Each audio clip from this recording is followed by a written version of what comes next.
Tangkhul Naga Peace Initiative, Speakers Initiative for Peace have come all the way from Hongbei,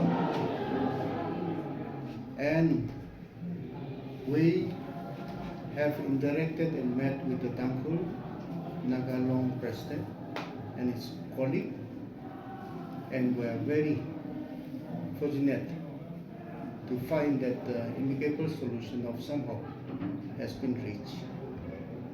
I appreciate all the stakeholders, and also I once again give my full hope to all the bereaved family that they have come to the sense that it has been concluded in such a way.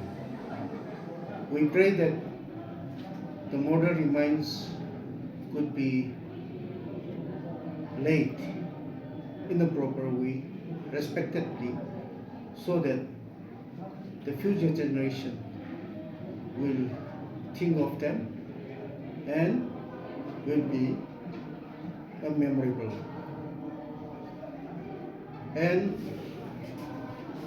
I have been, and also we have been, all the way in Imphal, been thinking about our home.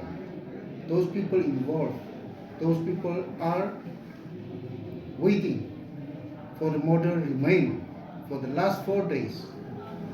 They have taken pain. We appreciate them. We really think of them that they have done a great thing at this such moment of mourning and at this moment of grief for all the Naga people. I wish and I pray no such things happen in the future.